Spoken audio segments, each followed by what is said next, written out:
What is going on, you guys? ShadowX back with you for another Dokkan battle video. Well, sort of, but in this one, we're going to be kind of recapping this Dragon Ball Games Battle Hour event that ended up going down. If you didn't catch it, go on this website. I'll link it in the description below. Check it out. Basically, this was like a 12-hour event covering all of these different games here. A very exciting event. I definitely think this was very well done. There was a few technical difficulties with some of these games, but the way they handled it overall, I think, was very professional, and the layout overall was very well organized. And overall, I just think it was a very fun event. You know, I definitely think they should do something like this annually because I think it's a great way to promote all these different games and just the level of hype that it brought in general with all these reveals and things that we got for these games. I definitely think this event was a very big success in my opinion. So hopefully we'll see this annually or something like it. But let's go ahead and just kind of break what happened during this event. So basically, they had 5 different streams going on covering different things, different games. They had like this mosaic art challenge, or not really, these weren't really challenges, but like I said, they're just streams of different, producers playing different games. Like they had like the Dragon Ball Dokkan and Legends producers playing Budokai Tenkaichi 1. They had, some producers playing the card game. They had this special guest artist, Arake, doing this diorama art figurine that he created. It looked incredible. I can actually just show it off here. So this is actually what he ended up doing for the entirety of the 12 hours of the event. So that I think looks very incredible. Kudos to him. They had the Mosaic Art Challenge. This was the final result. Basically, what happened here was they collected images between the player bases of them playing Dokkan and Legends, and they combined it to make this mosaic image of Goku that we see.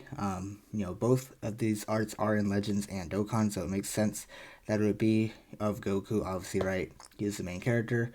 And the fact that they were able to do this in under 12 hours, to me, this was probably the most impressive thing throughout the entire event. But overall, I just think it was very exciting to see the way they did this. Because, starting out, you would never think that, from what they said, there was no numeric system they were following or anything. So, placing all these just little boxes of images that they had in the proper order to make this image, this is incredible.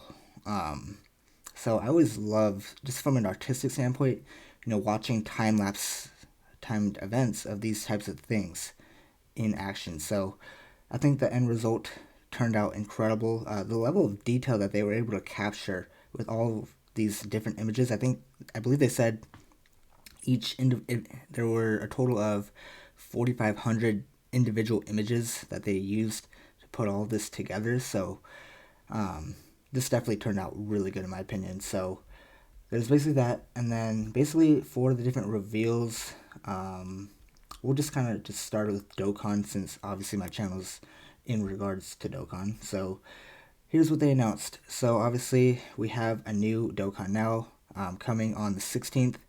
And this confirms that Saiyan Day is going to be a joint celebration. Who would have guessed? Obviously, we knew this, given the fact that the last 2 or 3 Saiyan Days have been a combined celebration.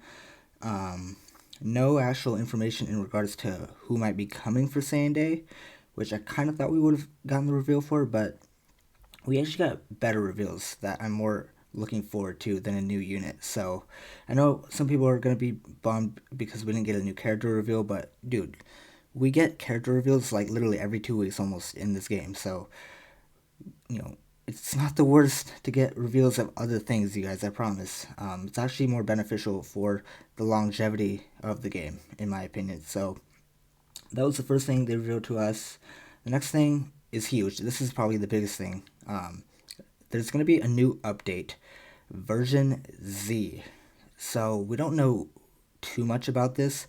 I presume the whole same name update will probably be included with this. But this looks big to me. If you guys play Legends and you're aware, they did have like a Legends 2.0 revamp update, and maybe this could be something similar like that, where they just go ahead and revamp different things throughout the game. So maybe like overall UI layout, gameplay, just different mechanics and functions with different characters and cards. Who knows what we might see throughout this version Z update, but I'm expecting this to be huge, whatever it is. So understand these things and keep this version update in the back of your heads. Don't forget about it. In terms of when this might release, we have no idea. Global is about to get a new update on their version, so that tells me that this is not coming to global right away. Um, I don't presume this probably is going to have to do anything with Saiyan Day as well, just because it seems like a very massive update, and Saiyan Day is literally in like a week and a half from now, so the timetable just doesn't really line up for this to be coming within the next like week and a half or so. Maybe it could.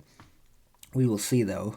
But again, this is going to be a big change I'm expecting. So many things are going to change in Dokkan, I presume, with this update. So I'm very excited. I'm more excited for this than seeing a new character reveal. Honestly, I am. So because this is the kind of things that we want to see in Dokkan, right? We want to see the game improve, and obviously, bringing characters in the game helps the game, but doing big things like this is really what makes the game thrive, I think.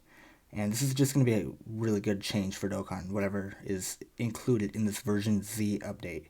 So, two fingers up for me. Your boy is super pleased with this reveal.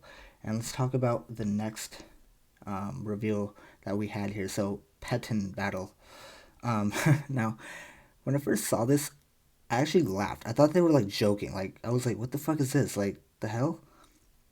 And the way they kind of like announced this was, I don't know, like it was, they sounded kind of unprofessional, like almost like this is kind of like a joke type thing, but um, to me, this seems like it's going to be sort of like an AFK type style mechanic coming to Dokkan. Basically, if you play Legends, they have a system where they have adventures. So what you do is you can task different characters by doing these different adventures, and over time period, like a couple hours, they'll come back and you can get different rewards. So essentially, it's like you're playing the game while you're not playing the game.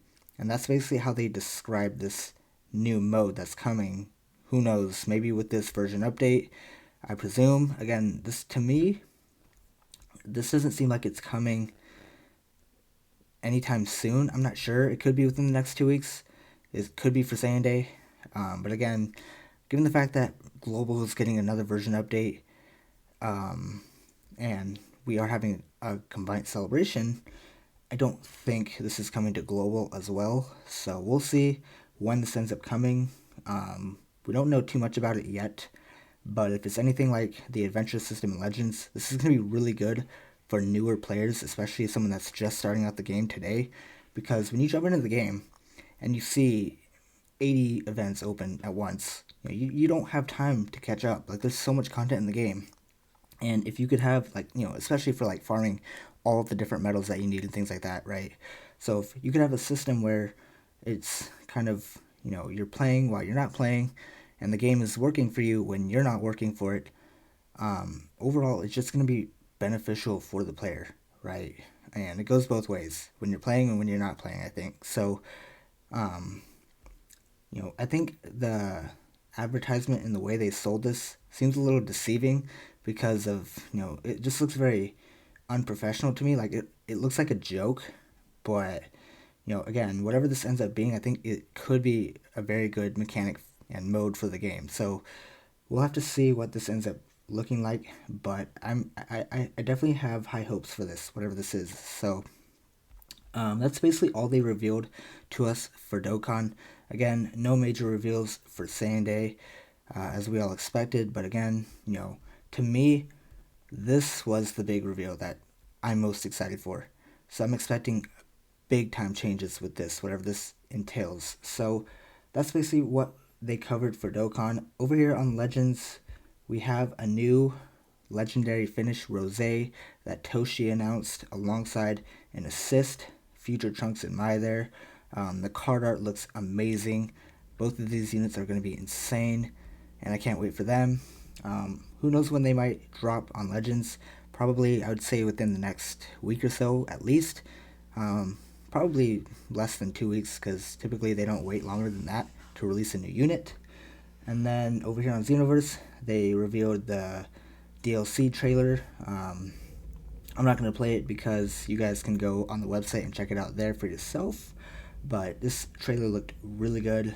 Xenoverse I don't really play anymore, but I definitely think it's still a really good game in my opinion. So the fact that they're still dropping DLC for it is really good, I think. A lot of players are very much hyped for this type of thing. So big reveal there. And then for Kakarot, we got the final DLC content here of Future Trunks, the Warrior of Hope.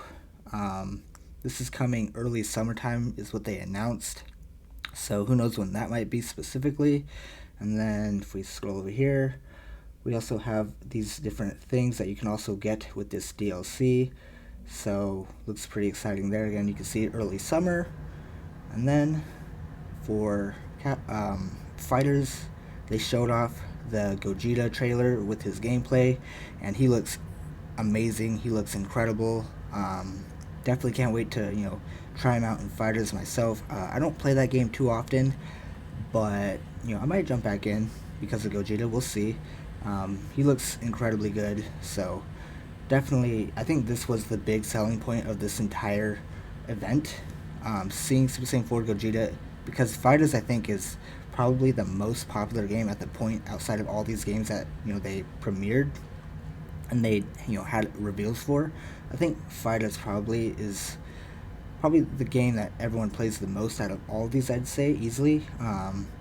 So it was good to see a big time reveal in Gogeta. So there's basically a very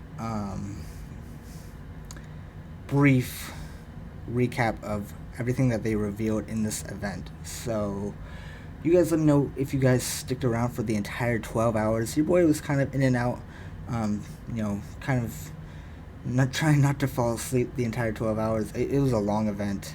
I don't really know why it needed to be 12 hours, to be honest, because that's a long time to hold an event and to keep people's attentions. But if you just kind of came towards the end for all the reveals, I don't blame you. Sitting through a 12-hour event is unbearable, and I don't think anyone really has that time to spare, right? But overall, I think this event again was a huge success. Despite the minor technical difficulties that they had, it wasn't perfect, but nothing is in life. And I'm expecting to have another event such as this in the near future. So with that, that's going to cover it for this Dragon Ball Games Battle Hour event. Definitely a big 2 thumbs up. Very successful event in my opinion, and I can't wait to see what's next for Dragon Ball. So with that, that's going to do it for this one. Thank you guys for watching, and until next time, your boy's clocking out. Shadow X. See you guys in the next one.